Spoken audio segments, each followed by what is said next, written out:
I never thought a single phone call could change everything I believed about my family. My name is Claire, and for most of my life, I trusted my parents more than anyone. They raised me, supported me through school, and always seemed to know what was best. At least, that's what I believed. That changed the day my daughter, Lily, was born. Lily came into my life during the hardest period I had ever faced. Her father left before she was born. One day he promised we'd build a future together, and the next day he disappeared without looking back. I was heartbroken, scared, and completely alone. But when I looked into Lily's tiny eyes for the first time, I knew I had a reason to keep going. I thought my parents would feel the same. I was wrong. The first time my mother saw Lily, she barely held her. My father stood in the corner of the hospital room with his arms crossed. Neither of them smiled. Neither of them cried. Neither of them acted like grandparents. At first, I told myself they just needed time. But time didn't make things better. It made them worse. Whenever I brought Lily to family gatherings, my parents treated her differently from the other children. My brother's kids received birthday gifts, holiday cards, and endless attention. Lily received awkward smiles and short conversations. Sometimes, she received nothing at all. One Christmas, my mother bought expensive presents for every grandchild except Lily. My daughter sat quietly on the couch, pretending not to notice. She was only 7 years old, yet somehow she already understood what I was desperately trying to deny. After we got home that night, she asked me a question I will never forget. "Mom, why doesn't Grandma like me?"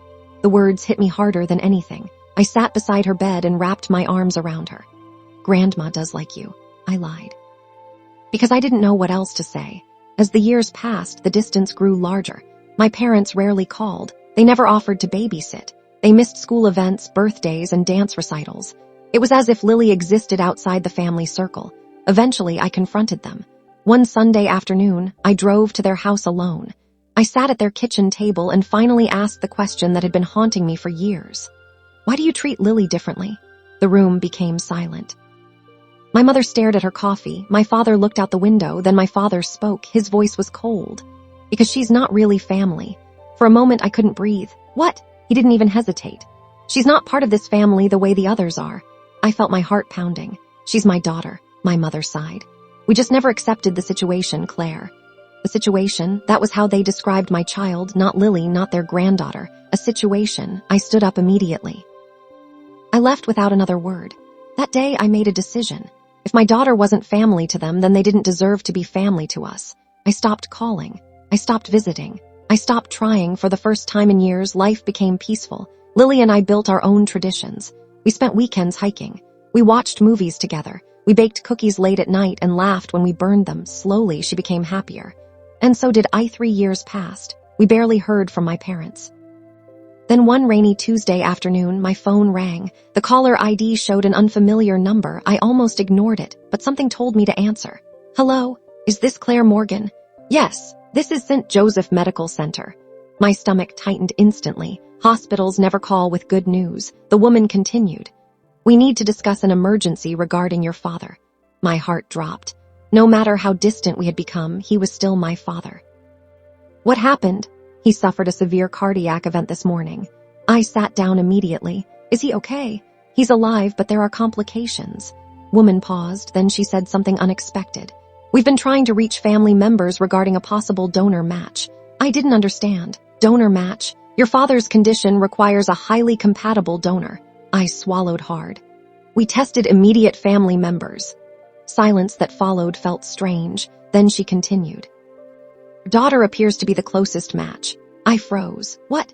"Your daughter Lily is showing an unusually high compatibility score." The room started spinning. "That doesn't make sense." Coordinator sounded confused. "Why?" "Because according to my parents, Lily wasn't family, not really family, not enough family, not their granddaughter.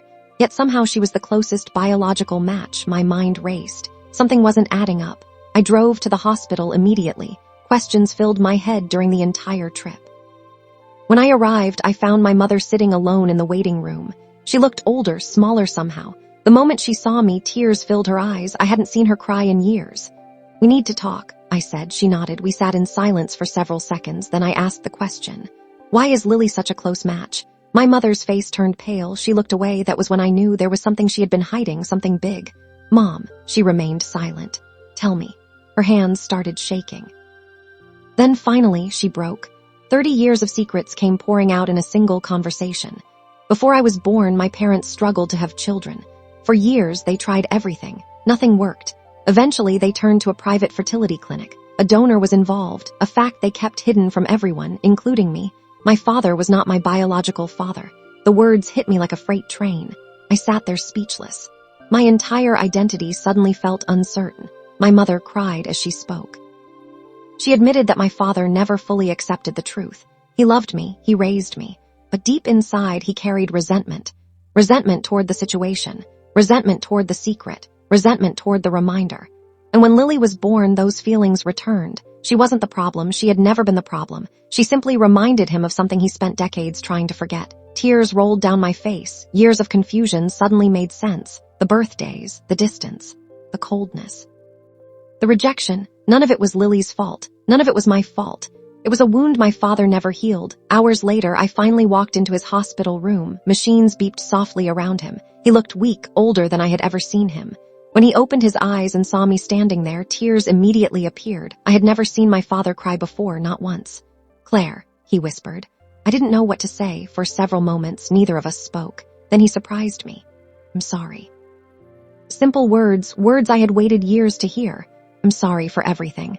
His voice broke. I punished Lily for something that was never her fault. I felt my own tears returning. "She loves you, Dad." He covered his face. "I didn't deserve that love," I said softly. "But she gave it anyway." Following week was filled with doctors, tests, paperwork, and difficult conversations. Lily learned enough to understand that Grandpa was very sick. And I explained everything carefully. She listened quietly. Then she asked something that stunned every adult in the room. "Can I help him?" No anger, no bitterness, no resentment, just kindness. The kind of kindness children sometimes have that adults lose along the way. Months later, my father recovered. The road wasn't easy, but he made it. And when he finally came home, something changed. He called Lily every week. He attended her school performances. He remembered her birthday. He asked about her dreams, her friends, her favorite books. For the first time, he acted like a grandfather, not because a hospital forced him to, not because guilt forced him to, because he finally understood what family really meant. Family isn't defined by pride. It isn't defined by old secrets. It isn't defined by blood alone. Family is built through love, responsibility, forgiveness, and showing up when it matters most. A year later, we gathered for Thanksgiving. Everyone sat around the same table. My father looked across the room at Lily and smiled. A genuine smile, the kind I'd never seen before. Then he raised his glass. "To my granddaughter." Lily smiled back. And in that moment, after years of hurt and distance, our family finally began healing. Not because the past disappeared, but because we chose not to let it control our future. Sometimes the truth arrives in the most unexpected way. For us, it arrived through a hospital phone call, and it changed everything. Thank you for spending time with Emily Calm Stories. If this story touched your heart, don't forget to like, subscribe, and share your thoughts in the comments. Your support helps bring more emotional and meaningful stories to life.